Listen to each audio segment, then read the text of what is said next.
शांति। Good morning. सो आज बाबा मुरली में हम बच्चों को दान का इम्पोर्टेंस बता रहे हैं। सच्चा दान किसे कहते हैं, कैसे करना है। तो दान की डेफिनेशन क्या हो सकती है? तो बाबा कहते हैं कि दान अर्थात जो देने की क्रिया है उसे दान कहा जाता है। जिसमें लेने की कोई भावना नहीं होती है उसे दान कहा जाता है। अपने अधिकार की कोई वस्तु है, उसका अधिकार दूसरों को दे देना, ट्रांसफर कर देना, ताकि उसमें से मेरा अधिकार समाप्त हो जाए, उसको दान कहते हैं। दान के लिए बाबा कहते हैं 3 चीजों की आवश्यकता पड़ती है। कौन सी 3 चीज? पहली, दाता चाहिए, देने वाला। दूसरा, पात्र। और तीसरी है वस्तु। इन 3 चीजों की आवश्यकता होती है। जो चीज दाता के अधिकार में है, जो चीज दाता की है, वो उस पात्र तक चली जाए बिना बीच में नष्ट हुए, तब उसको दान कहा जाता है। पापा कई बार हम बच्चों को बताते हैं कि दान जो होता है, 3 प्रकार का दान होता है। एक दान जिसको हम कहते हैं सात्विक दान, राइट समय, राइट स्थान, राइट त्योहार या तिथि तारीख जो भी होता है, और योग्य पात्र के पास योग्य समय वो जो चीज चली जाए, उसको कहा जाता है सात्विक दान। तभी तो भक्ति में आपने देखा होगा, भगत होते हैं, मंदिरों में जाकर के दान करते हैं। कोई कोई व्यक्ति होता है, धर्मशालाओं में जाकर के दान करते हैं। तो राइट समय, राइट स्थान पर जब वो दान होता है, जिसमें लेने की कोई भावना नहीं होती है, वो है सात्विक दान। दूसरा बाबा कहते एक राजसिक दान होता है। तो राजसिक दान में क्या होता है? थोड़ी स्वार्थ की भावना होती है कि भाई दूसरे ने मेरे पर उपकार किया है, तो मुझे उसके लिए कुछ करना है। हम उसका उसे रिटर्न दे रहे हैं।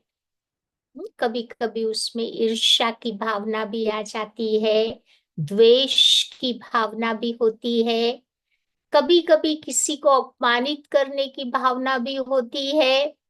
नाम मान शान दिखावे के लिए जो काम करते हैं, वो है राजसिक दान।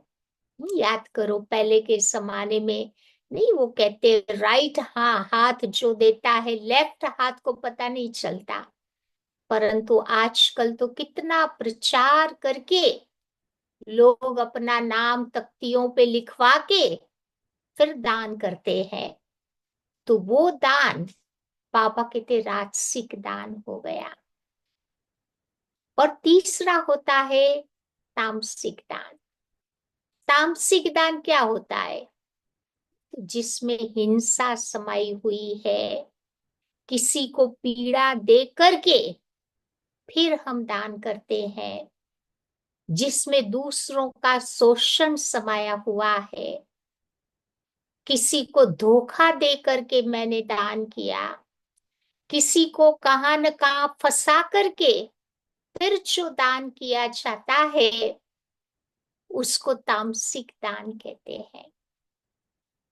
तो ये 3 प्रकार, सात्विक, राजसिक, तामसिक दान। दुनिया में भी आपने देखा होगा, अलग अलग प्रकार के दान करते हैं।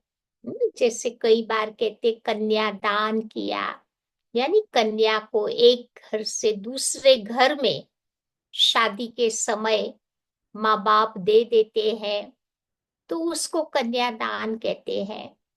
लेकिन बाबा हम बच्चों को बताते हैं सच्चा कन्यादान क्या है, कि आप अपनी कन्या को भगवान को दे दो, भगवान के कार्य में समर्पित करो, ताकि भगवान उसकी रक्षा करे, उसको संभाले। तो सच्चा सच्चा कन्यादान ये है, न कि किसी व्यक्ति को दे दो। व्यक्ति का क्या भरोसा, आज है कल नहीं है, लेकिन बाबा का तो भरोसा हम कर सकते हैं ना। तो ये कन्यादान का महत्व बाबा बताते हैं। फिर कोई कोई गौदान करते हैं, गाय का दान करते हैं। खास करके कोई की मृत्यु हो जाती है तो पंडित जी, जो पूजा पाठ करते हैं ना, कर्मकांडी पंडित, वो गौ दान करवाते हैं, तो गाय का दान। फिर कहाँ कहाँ भूमि दान भी होता है। आपने नाम सुना होगा विनोबा भावे, जो हमारे गुजरात में हो गए, जो गांधी जी के पक्के भगत थे, फॉलोवर थे। तो वो क्या करते थे, भूमि दान करवाते थे। कि समझो कोई के पास ज्यादा जमीन है, दूसरे के पास बिल्कुल जमीन नहीं है, तो वो यज्ञ करवा के वो जमीन का टुकड़ा दूसरों को दान कर देने का, जिसके पास नहीं है, उसको कहते हैं भूमि दान। वस्त्र दान, कोई कोई अपने कपड़ों का भी दान करते हैं, कि चलो मेरे पास ज्यादा चीज है, उसके पास, किसी दूसरे के पास नहीं है, तो वस्त्र दान उसको कहा जाता है। कोई कोई अन्न दान भी करते हैं, कूड़ का दान जिसको कहते हैं। कई बार हम लोग भी तो देखते हैं ना, बाबा के घर में ब्रह्मा भोजन होता है, भोग होता है, तो कई लोगों की दिल की ये भावना होती है कि बाबा ने मेरा काम बहुत अच्छी तरह से करवा दिया। तो हम बाबा के घर में ब्रह्मा भोजन ऑर्गेनाइज करते हैं, बाबा को थैंक यू कहते हैं। तो कितने सारे पक्के ब्राह्मणों को खिलाना, ये भी तो एक दान हो गया ना, अन्न दान। फिर कहते हैं स्वर्ण दान। कहाँ कहाँ स्वर्ण दान भी करते हैं दुनिया में। हम बाबा के घर में क्या करते हैं, किसी को अच्छा सा बैच बनवा के पहना दिया, रिंग बाबा की पहना दी, तो ये भी तो बाबा कहते स्वर्ण दान हो गया ना। उससे उस व्यक्ति को बाबा की याद आएगी। तो किसी को भगवान की याद दिलाओ, कितना बड़ा दान हो गया। फिर फल दान भी करते हैं। कोई कोई की एनिवर्सरी होती है, तो उस दिन लोग पेशेंट के पास जाकर के फल का दान करते हैं। लास्ट ईयर मैं अहमदाबाद में थी, तो सरला दीदी की एनिवर्सरी थी, तो सभी सेंटर के भाई बहनों ने नक्की किया कि हम फलाने, जो जिस हॉस्पिटल में वो रही थी, बहुत सेवा की थी वहां के डॉक्टर्स स्टाफ वालों ने, तो सोचा कि सबको फल दान करते हैं दीदी के दिन। या तो एप्पल के बॉक्सेस मंगा के सारे पेशेंट को बड़े प्यार से फल का दान किया। तो इस प्रकार से दुनिया में अलग अलग प्रकार का लोग दान करते हैं। और ये दान जो होता है, तो उससे भी बाबा कहते कोई चीज हम देते हैं किसी को, तो वो चीज डबल होकर के हमारे पास आती है। क्योंकि बड़ी बड़ी चीजें स्टाइल हो जाती है, तो वो चीजों को घुमाना अति आवश्यक है। चलो आज मैंने बाबा के बॉक्स में $5 डाले, तो बाबा उसका दुगुना तिगुना 10 गुना करके हमें उसके रिटर्न में देता है। तो जो चीज मैंने बाबा के कार्य में यूज की, बाबा उस चीज की कभी मेरे जीवन में वो चीज की खोट अनुभव नहीं करवाएगा। उस चीज की कमी अनुभव नहीं कराएंगे। आज भी आप देखो, जो बच्चे बाबा के लिए थोड़ा भी करते हैं ना, उसके पास वो चीज सदा भरपूर रहती है, क्योंकि बाबा उसको उसका इतना रिटर्न दे देता है। तो भक्ति में हम गुरुओं के साथ करते थे, धार्मिक स्थलों पर दान करते थे। अब बाबा का बच्चा बनने के बाद हम जो कुछ अच्छा कार्य करते हैं, हम बाबा के लिए करते हैं, बाबा के घर के लिए करते हैं, बाबा के बच्चों के लिए करते हैं। रिटर्न देने वाला तो बाबा है ना सबका। फिर बाबा कहते इन सारे दान में बेस्ट दान किसको कहा जाता है? तो बाबा कहते वो है ज्ञान दान, अभय दान, गुणों का दान, शक्तियों का दान। तो ज्ञान दान, किसी को बाबा का परिचय दे दो, कितनी बड़ी सेवा हो गई ना। तो ये ज्ञान दान।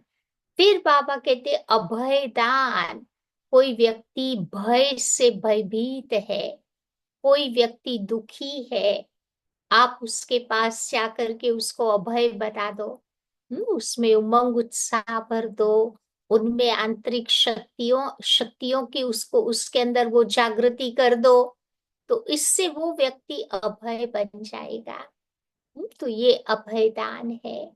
फिर बाबा कहते गुणों का दान, शक्तियों का दान जो बाबा ने हमें दिया है, किसी में कोई गुण की कमी है, तो बाबा कहते उसका प्रचार प्रसार न करके योग में रह करके उस व्यक्ति में वो गुण की भरपाई करना, वो है गुणों का दान, शक्तियों का दान।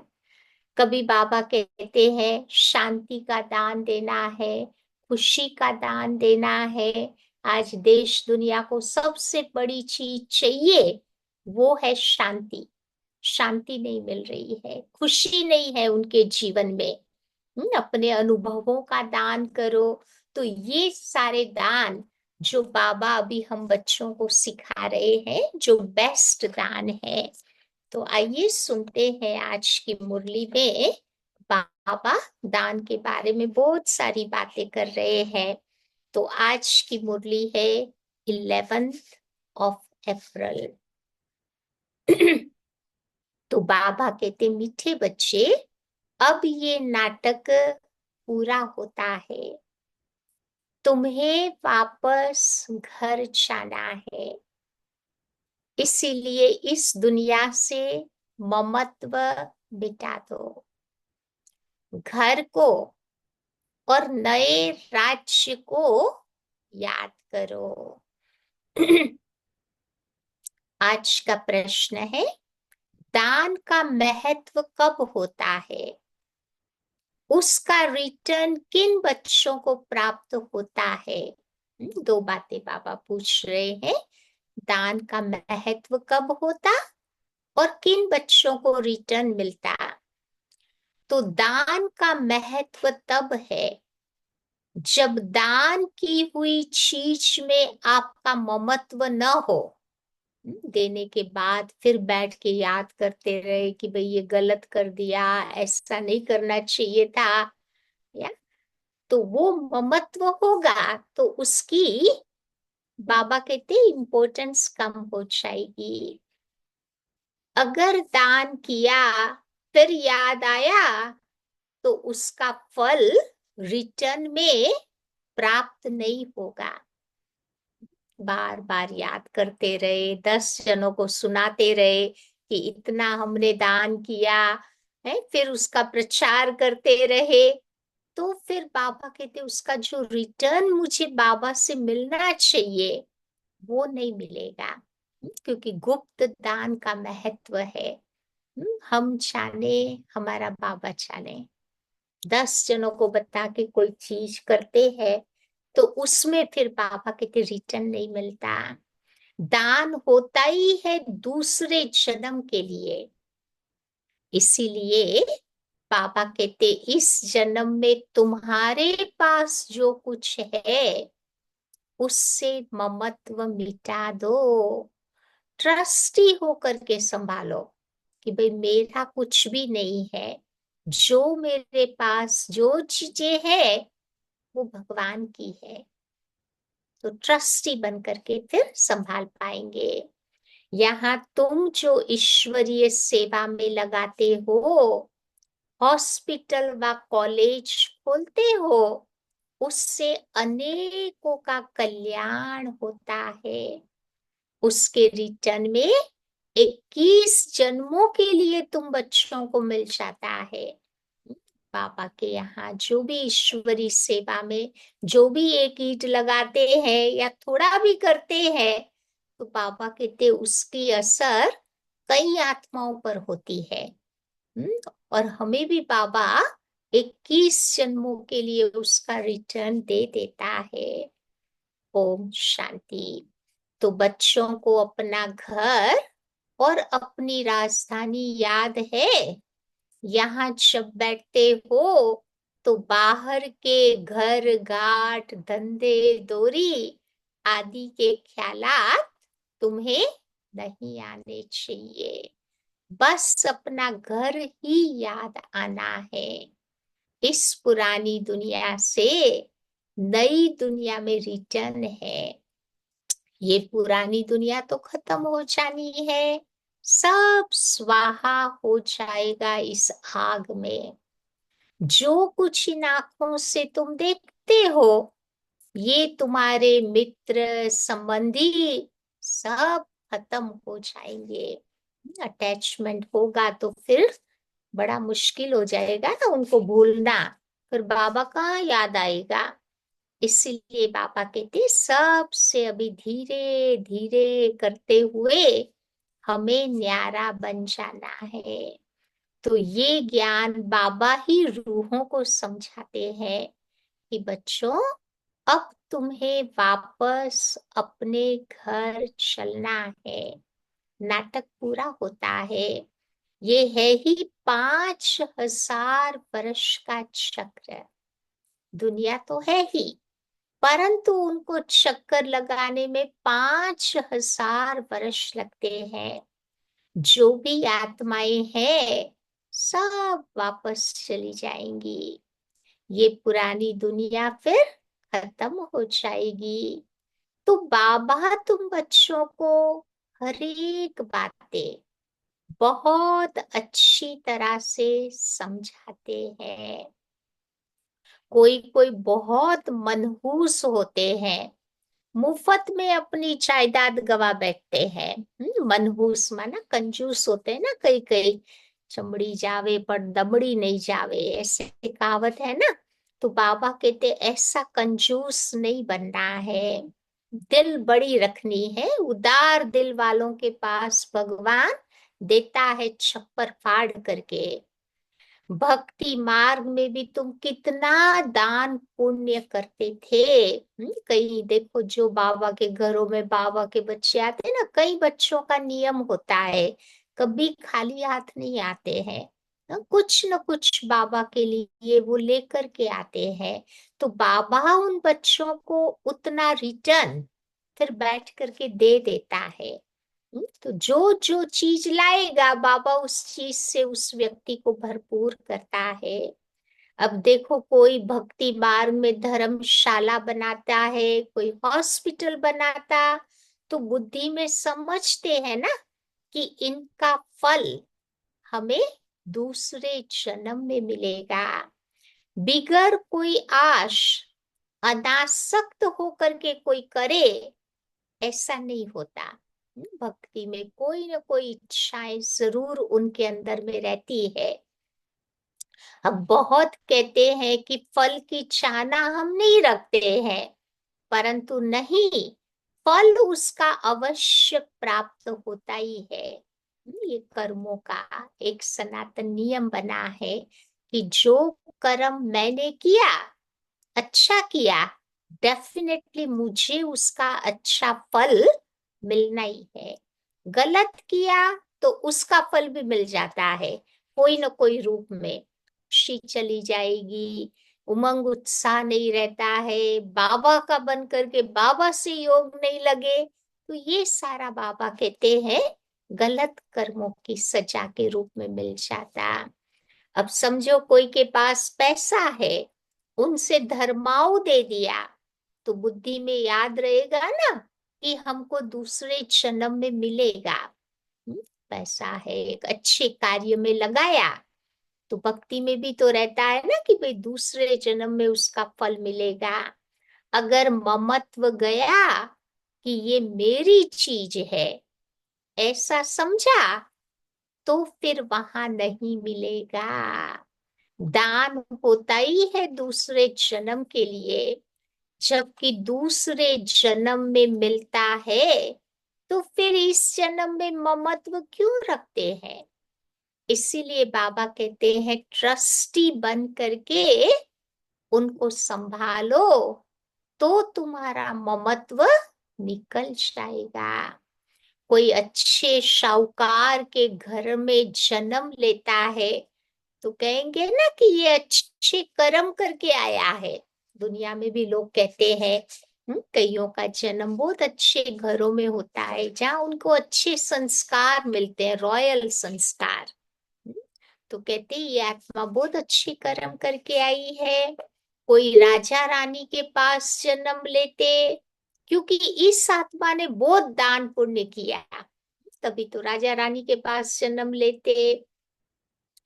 तो बाबा कहते वो है अल्पकाल, एक जन्म की बात। अभी तुम बच्चे तो ये पढ़ाई पढ़ते हो ना, तुम जानते हो इस पढ़ाई से हमको ये बनना है, तो बच्चों को दैवी गुण धारण करना है। यहाँ जो दान करते हो, उनसे ये रूहानी यूनिवर्सिटी हॉस्पिटल खोलते हो। बाबा के घर में जो भी बाबा के बच्चे जो भी बाबा के लिए करते हैं, तो उससे ही तो सेंटर चलता है ना। आप सब समझ सकते हो आपके घरों में कितना खर्चा आता है। इंश्योरेंस होता है, रेट्स होता है, इलेक्ट्रिसिटी का बिल होता है, फोन का बिल होता है।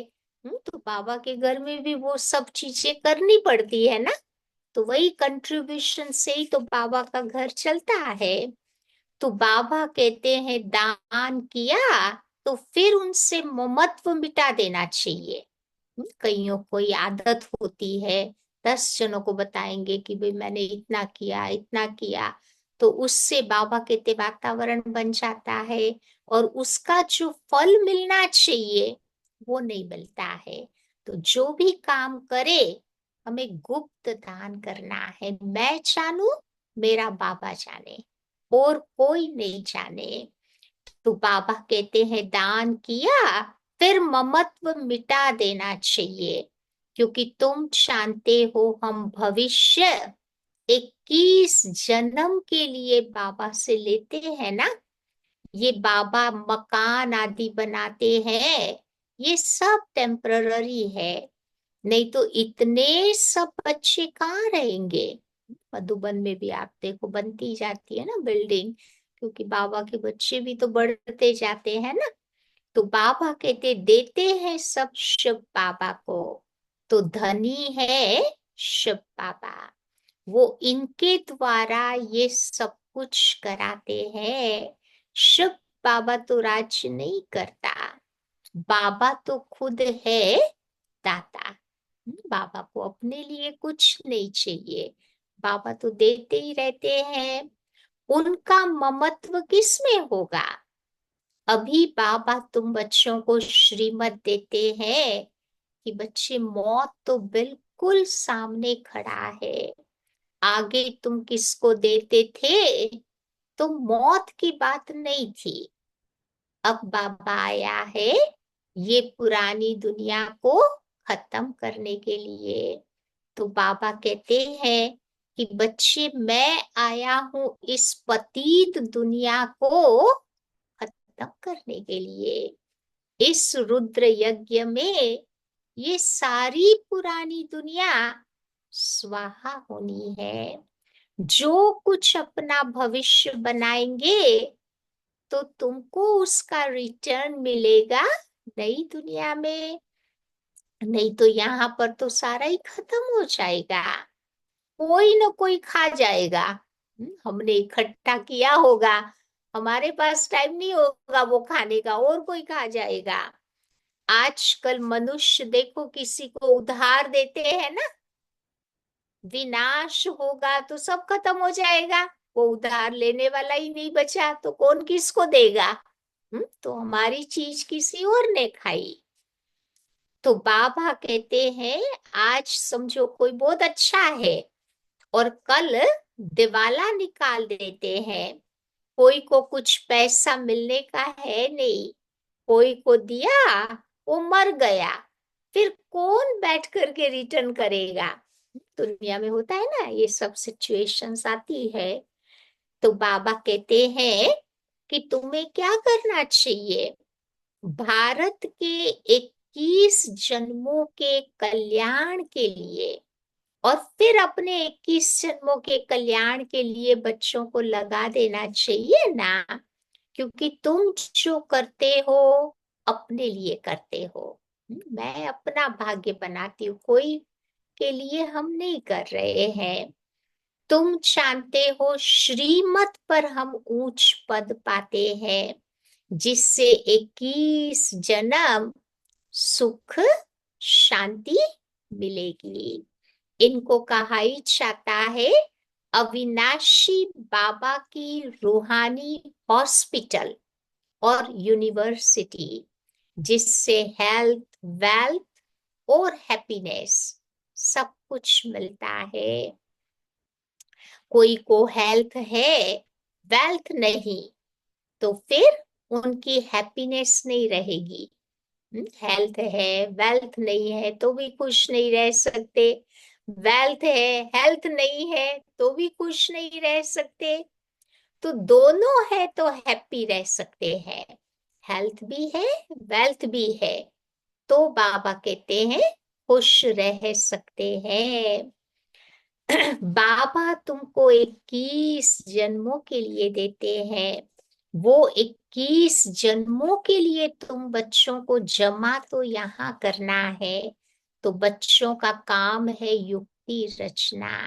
बाप के आने से गरीब बच्चों की तकदीर खुल जाती है, क्योंकि बाबा तो गरीब निवाज है ना। तो बाबा के सारे बच्चे भी आप देखो, यहाँ कोई मिलियनर बिलियनर नहीं आते हैं। सारे गरीब निवाज बच्चे साधारण परिवार से है या तो गरीब है। शाहूकारों की तो यहाँ उनकी तकदीर में तो ये बातें होती नहीं है। इस समय भारत आप देखो सबसे गरीब है, वही शाहूकार था, अभी गरीब बना है। इस समय सब पाप आत्माएं हैं, जहाँ पुण्य आत्मा है वहां पाप आत्मा एक भी नहीं है। वो है सतयुग, सतो प्रधान, ये है कलयुग, तमो प्रधान। तो तुम बच्चे अभी पुरुषार्थ कर रहे हो सतो प्रधान बनने का। बाबा तुम बच्चों को स्मृति दिलाते हैं, तो तुम समझते हो कि बरोबर हम स्वर्गवासी थे, फिर हमने ही 84 जन्म लिए हैं, बाकी 84 लाख योनिया ये तो गपोड़ा मार दिया है। क्या इतने जन्म जनावर योनि में रहे, ये पिछाड़ी का मनुष्य का मर्तबा है। क्या अब वापस जाना है? 84 लाख जन्म कहो तो फिर तो कितने सारे अलग अलग स्टेटस हो जाएंगे ना। लेकिन बाबा कहते 84 लाख नहीं होता, 84 जन्म होते। तो अब बाबा समझाते हैं कि बच्चे मौत सामने खड़ा है, 40-50 हजार वर्ष कोई है नहीं। मनुष्य तो बिल्कुल घोर अंधियारे में है, इसीलिए कहा जाता है पत्थर बुद्धि। अभी तुम पत्थर बुद्धि से पारस बुद्धि बनते हो। ये बातें कोई सन्यासी आदि थोड़ी बता सकते।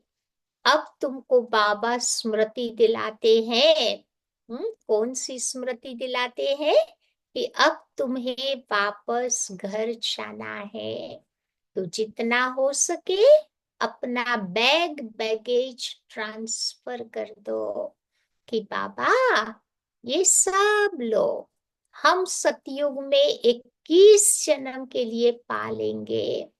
तो ये बाबा भी तो देखो भक्ति मार्ग में कितना दान पुण्य करते थे। बाबा ब्रह्मा बाबा की बात कर रहे हैं।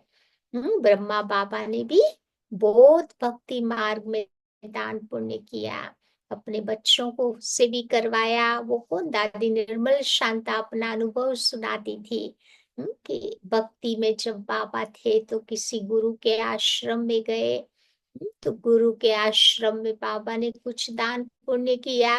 तो दादी ने देखा, तो दादी ने सोचा कि देखो बाबा अपने लिए तो इतना बड़ा दान पुण्य कर ही रहा है, हमारा क्या होगा।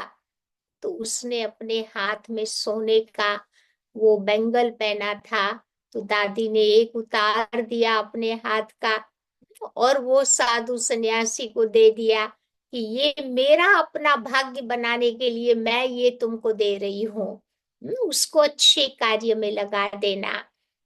तो वो साधु तो एकदम आश्चर्यचकित हो गया कि इतनी छोटी बच्ची, ये कैसे मैं ले सकता हूँ।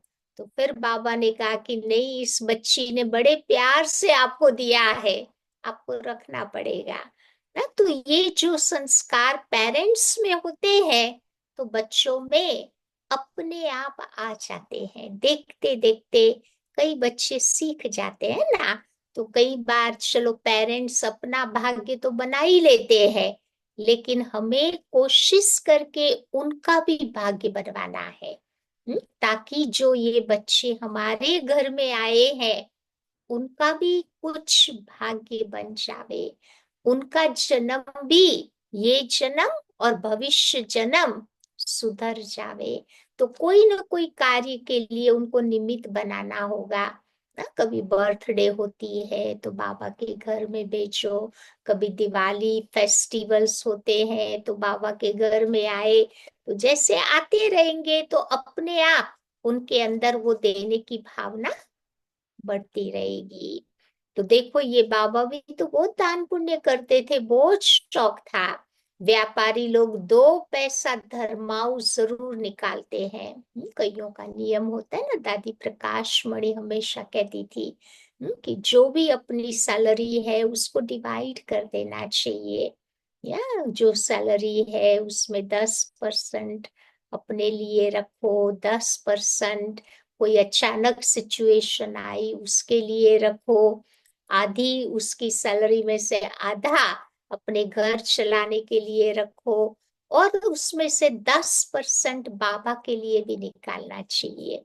या तो फिर बाबा उसका रिटर्न हमें दे देता है। तो जो व्यापारी लोग होते हैं उनके तो वो नेचुरल संस्कार होते ही है, कुछ ना कुछ जरूर निकालेंगे अच्छे कार्य के लिए। तो ये बाबा भी देखो एक आना जरूर निकालता था। ब्रह्मा बाबा अपना अनुभव सुना रहे हैं कि भक्ति में ऐसे बाबा ने भी किया। उस जमाने में आप देखो, एक आना बहुत बड़ी चीज होती थी ना, 100 साल पहले। तो ये बाबा भी दान पुण्य बहुत करते थे। भक्ति में तो बाबा ने किया क्योंकि बाबा को बहुत शौक था।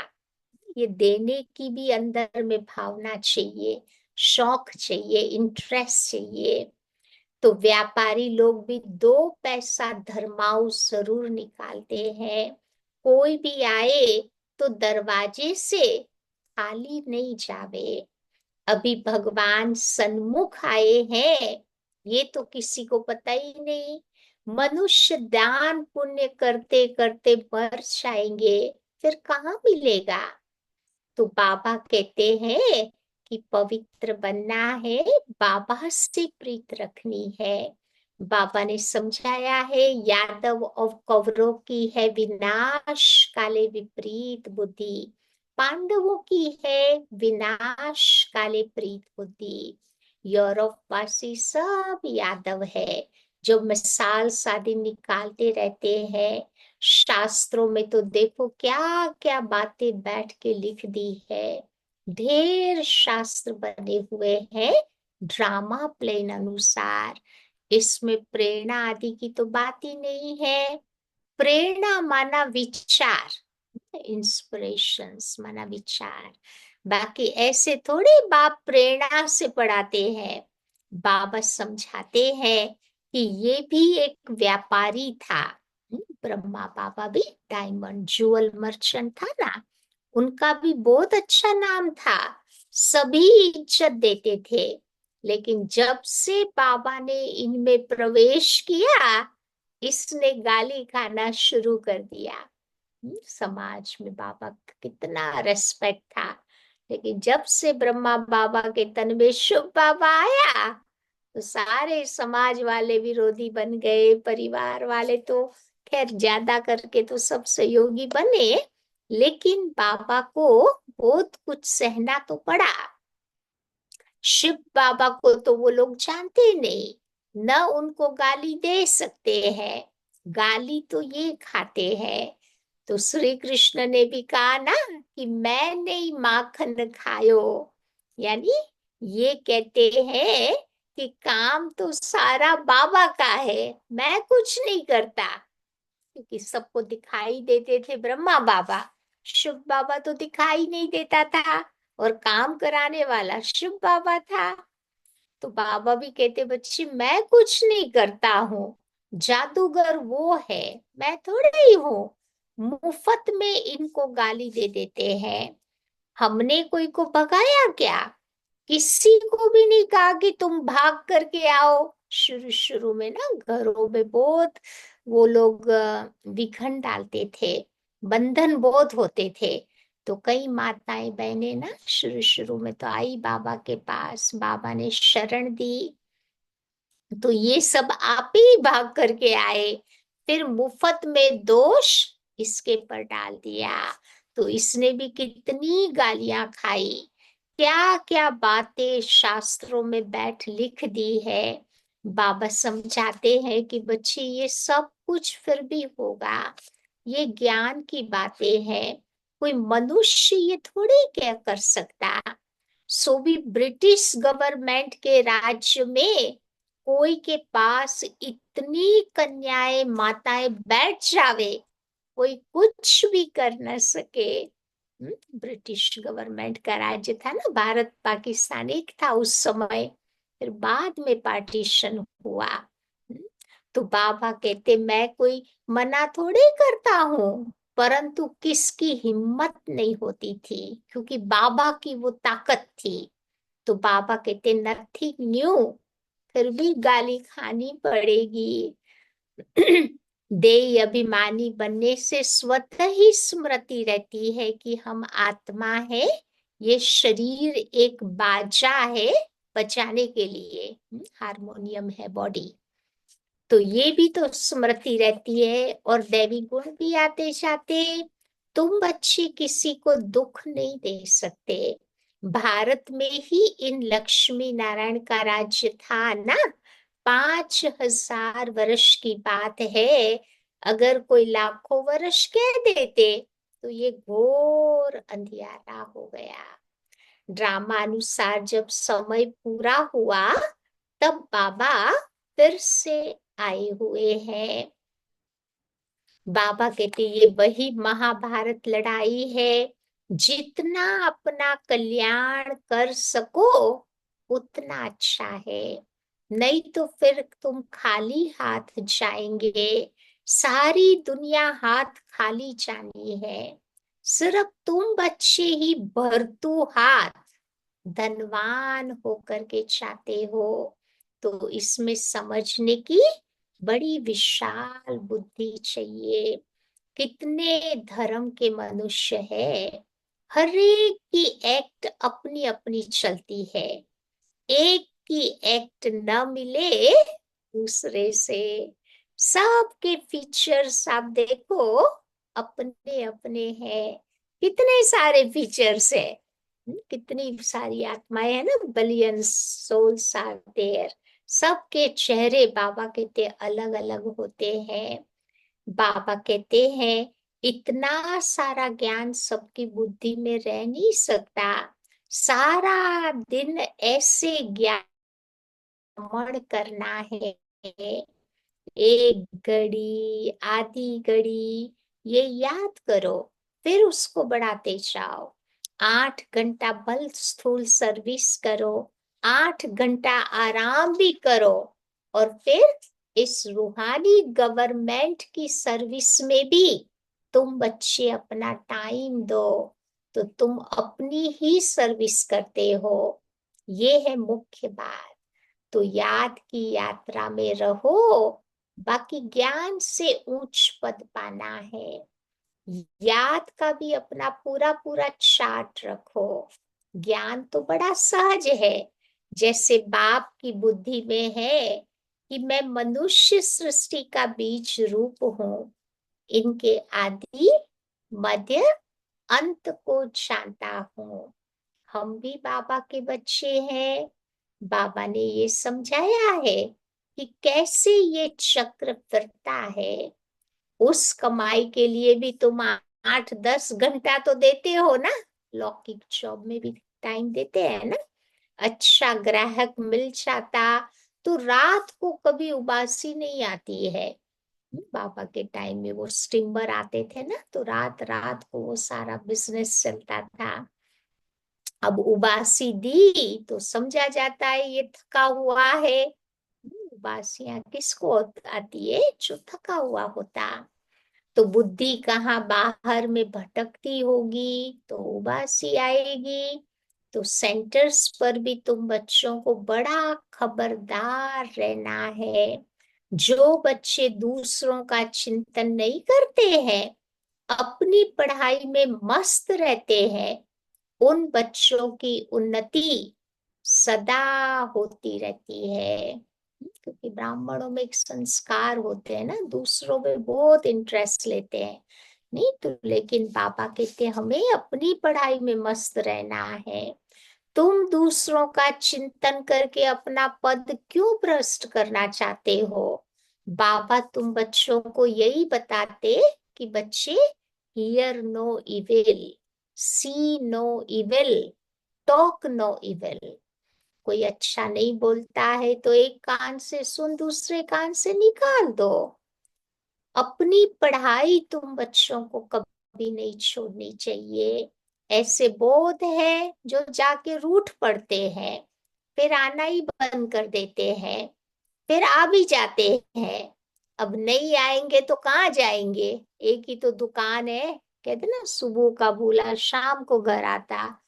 तो बाबा कहते कहाँ जाएंगे? अपने पैर पर कभी तुम्हें कुल्हाड़ा नहीं लगाना है। तुम अपनी पढ़ाई में मस्त रहो, बहुत खुशी में रहो। भगवान बैठ करके पढ़ाते हैं, बाकी क्या चाहिए? वही भगवान हमारा बाप, टीचर, सतगुरु है। उनसे ही बुद्धि का योग लगाया जाता है। वो सारी दुनिया का नंबर 1 माशूक है, जो तुमको नंबर 1 विश्व का मालिक बनाते हैं। तो बाबा कहते तुम्हारी आत्मा बहुत पतित हो गई है, उड़ नहीं सकती, पंख कटे हुए हैं। रावण ने सभी आत्माओं के पंख काट दिए हैं। तो शिव बाबा कहते हैं कि मेरे बिगर कोई तुम्हें पावन नहीं बना सकता। सब एक्टर्स यहाँ है, वृद्धि को पाते रहते हैं, वापस तो कोई चाहता ही नहीं। अच्छा, मीठे मीठे सिकीलते बच्चों प्रति मात पिता, बाप दादा का याद प्यार और गुड मॉर्निंग। रूहानी बाप की रूहानी बच्चों को नमस्ते। रूहानी बच्चों की रूहानी बाप को भी याद प्यार और नमस्ते। धारणा की बातें। पहली बात, स्वयं के चिंतन और पढ़ाई में सदा मस्त रहना है। दूसरों को नहीं देखना है। अगर कोई अच्छा नहीं बोलता तो एक कान से सुन, दूसरे से निकाल देना है। रूठ करके बाबा की पढ़ाई नहीं छोड़नी है। छोटे बच्चे रूठ जाते हैं तो ठीक है, लेकिन यहाँ तो बड़े बड़े बच्चे भी रूठ जाते हैं। तो बाबा कहते रूठने का संस्कार अच्छा नहीं है। दूसरी बात, जीते जी सब कुछ दान करके अपना ममत्व मिटा देना है। पूरा विल कर ट्रस्टी बन हल्का रहना है। देही अभिमानी बन सर्व दैवी गुण धारण करने हैं। आज का वरदान है, भिन्नता को मिटाकर एकता लाने वाले सच्चे सेवाधारी भव। ब्राह्मण परिवार की विशेषता है, अनेक होते भी एक है। आपकी एकता द्वारा ही सारे विश्व में एक धर्म, एक राज्य की स्थापना होती है। इसलिए विशेष अटेंशन देकर भिन्नता को मिटाओ और एकता को लाओ, तब कहेंगे सच्चे सेवाधारी। डिवाइड नहीं करो कोई को।